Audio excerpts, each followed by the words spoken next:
As you've already understood, you are about to hear about a very exciting discovery, maybe even a momentous one.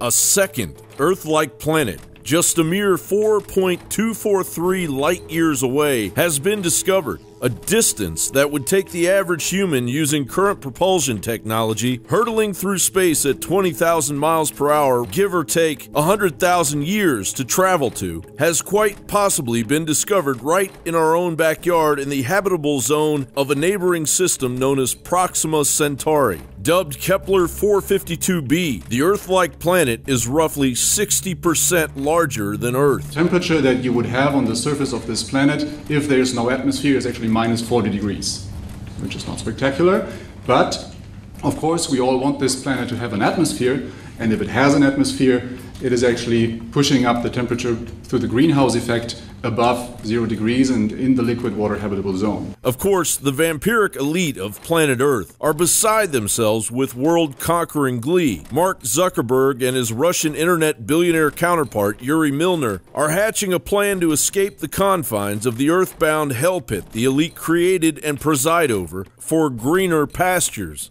But now we can transcend it. With light beams, light sails, and the lightest spacecraft ever built, we can launch a mission to Alpha Centauri within a generation.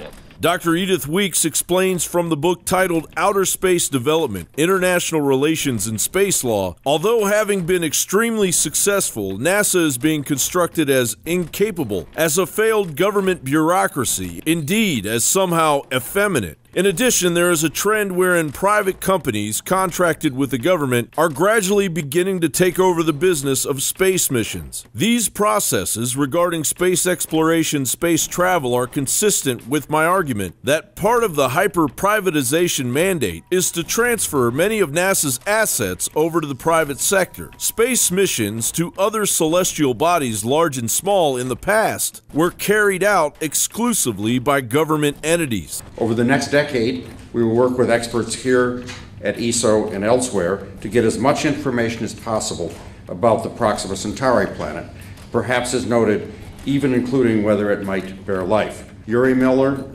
Stephen Hawking, and Mark Zuckerberg oversee our project. It doesn't look like a space shuttle or Voyager. The ultimate spacecraft is going to be about the size of this, maybe quite a bit lighter, and having much more functionality. Space travel was an ambitious endeavor that brought millions of people together. Humankind sat transfixed on Neil Armstrong's giant leap for mankind. Now, like everything else that has been hijacked by the emerging New World Order, the human prospect of traveling to distant worlds has been consolidated and relegated to a handful of hubris-riddled elite hell-bent on the survival of their own selfish goals. In your estimation, what's the probability of finding intelligent alien life in the next 20 years and why? The probability is low. Probably. May they one day travel at the speed of light only to finally arrive on a planet inhabited by 50-foot-tall patriots. John Bound for InfoWars.com.